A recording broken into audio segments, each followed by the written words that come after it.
testing bass amps right now, so all that low end music is happening outside this door. Sorry if it's too loud. Back up, bam, bam, go down.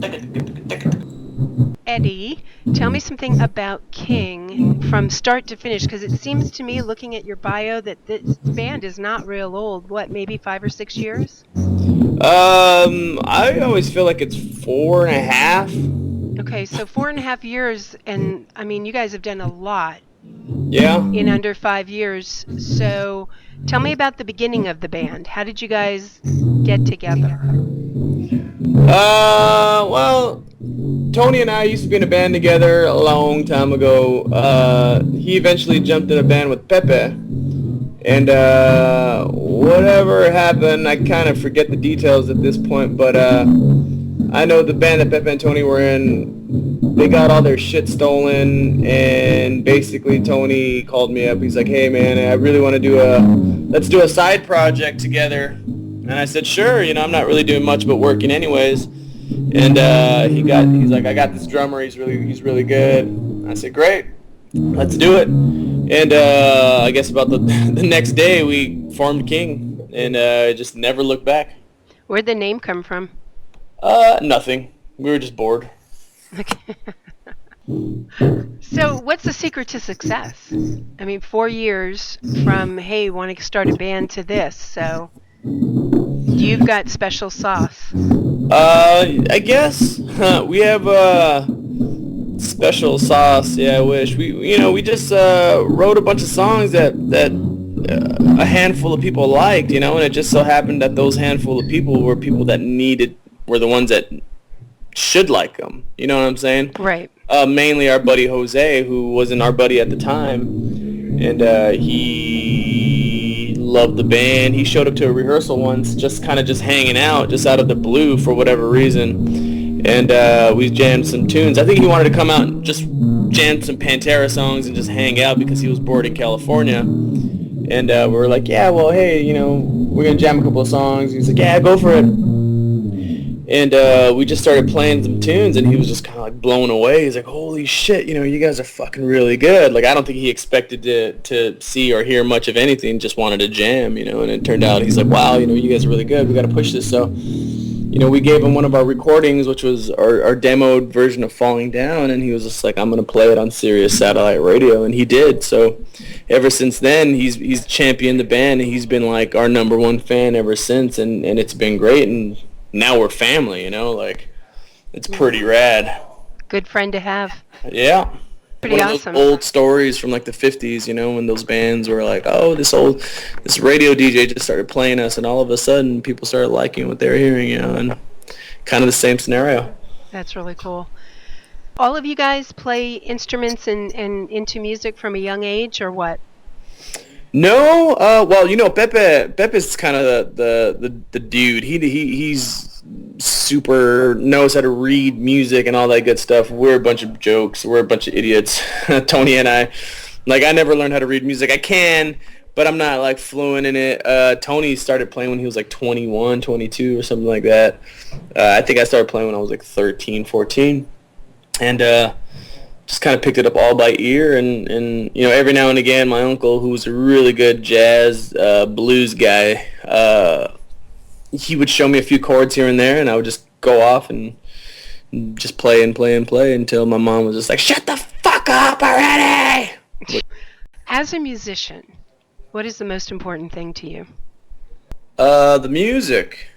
Yeah, the music. Okay, I get that. The drugs, man. Duh. Well, no. Not the sex? No, there's no sex in rock and roll anymore. Oh, that's sex. You need a new line of work. Most rock and roll dudes have to pay for it nowadays. Because nobody gives a shit about rock anymore, and it's the saddest thing, and everyone's slowly realizing it, and it's not the same as it used to be. Everyone's rather dubstep or fucking dance and do ecstasy and run around in day-glow sport bras and listen to shitty fucking music with people who are pushing play on a computer and pretending like they're working their asses off behind a stage, but they're not doing much but play music. So why is that, do you think? Just different times. But all different things times, different become new worlds. again. Yeah. So maybe Hope. what? Right around the corner is another breakout for rock and roll? By the time I'm 50, King will be like, "Oh my God, that band's great." Well, actually, I think there's a huge group of, huge numbers of people that still love what I call real rock. Yeah.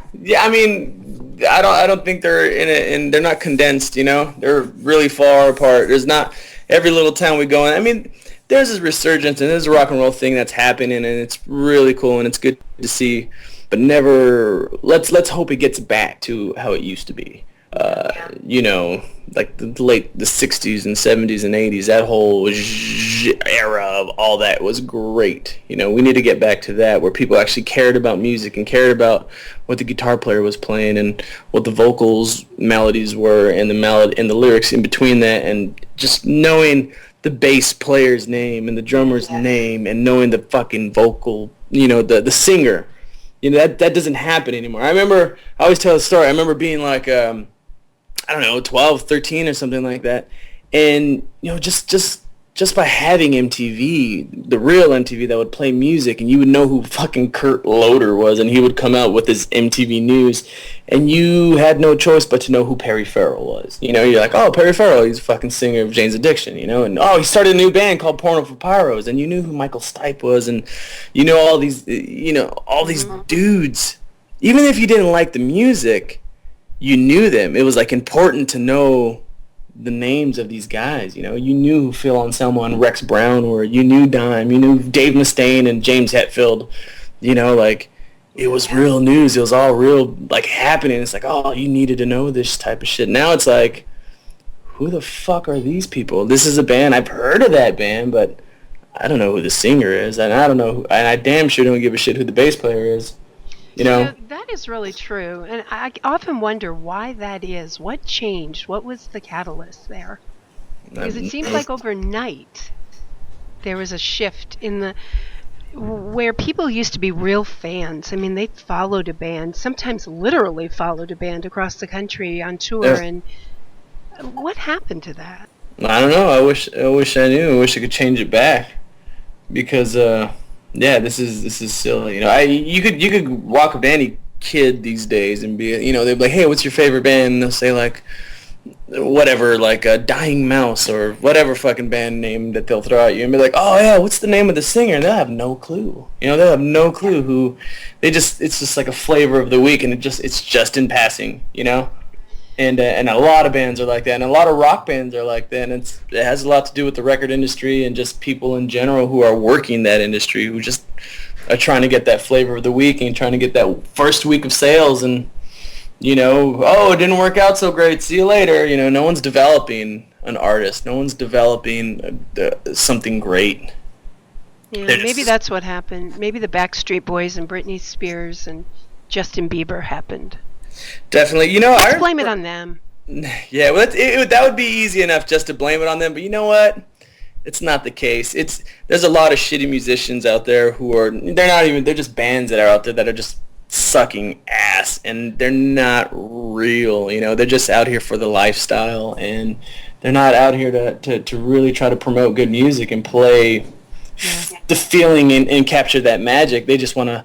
There's a lot of other bands out there who just hit that space bar as well and play alongside with music. It's not even a live show anymore. It's like semi-live. It's karaoke on stage with a lot of these bands sometimes, where they're playing against tracks, and that magic of a live show of just having friends come out on stage and jam with you, like it's just not the same anymore. Yep, it's definitely not the same. It's a little sad. It is sad. I'm sad listening to you talk about it. I'm getting depressed, so let's talk about something else. Let's talk about something else. Because a lot of good is happening, right? And you guys signed with Razor and Tie, which is awesome. So how has life changed for you since then? It's not. We're still traveling in a van and rocking and rolling the same way we would. I mean, it's kind of like starting a new job when you start a new label, you got new bosses, and you got to be like, oh, hi, sir, how you doing? And how are the kids? And, oh, you need me to, like, crawl across the country 3 times? Okay, let's do that. Sure. You're just trying to be polite and nice and, do what you got to do, and hopefully you do a good enough job and get a raise somehow. Well, you guys are certainly all over the country, because I'm looking at your schedule. August 5th, you're here in Georgia. I'm in Atlanta. You're going to be in Augusta. Yeah. August 6th, Huntsville, Alabama. And then August 12th, Fargo, North Dakota. Dude, there's many miles between the two. Yep. That's what we do. We're professional drivers and musicians, thirdly. Well, you probably need to go to Fargo after spending a few days in the dirty South in the middle of August. So.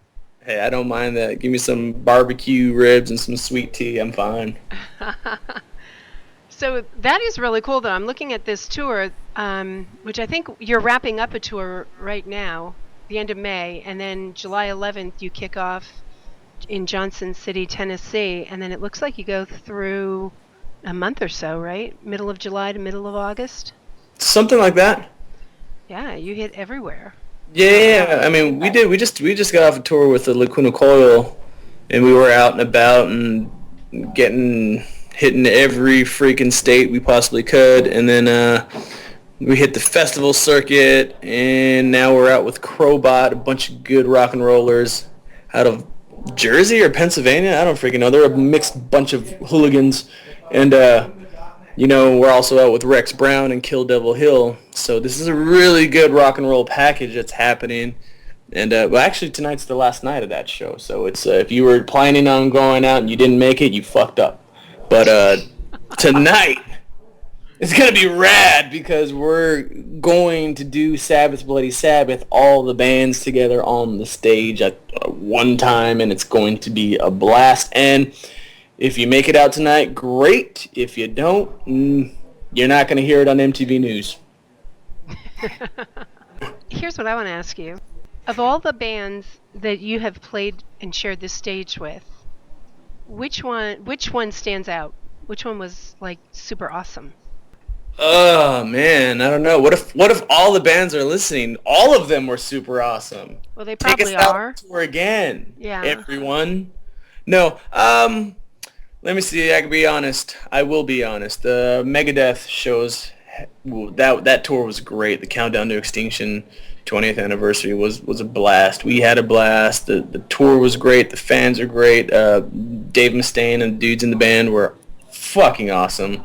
And we had a blast. That was all around great, because I love Megadeth. I grew up listening to them as well. And Countdown was one of my favorite albums. And, man, I got to watch it every freaking night, and that was super cool. Clutch is always really fun to go out with, just because it's a whole lot of the same, Their fans totally dig us, and we just have a good time and jam our tunes and get to rock and roll and hang out with good people and eat tacos with their tour manager, Oscar. Good guy. Great band. Really cool. It must be really cool to play with people that are your idols in some ways. Oh, man, definitely. Are you kidding? I still freak out that I have Dave Mustaine's phone number in my phone. I'm like, dude, check it out. Look, it's Dave Mustaine's number. You don't have... I'll take screenshots and just send it to people and be like, look at it. Yeah. It's very cool. Yeah, and I'm sure he appreciates your taking screenshots of his number. It's not his actual number. It could be anybody's number. I just changed the name, but it just says his name. I don't take a screenshot of his phone number and send it out. That'd be stupid of me.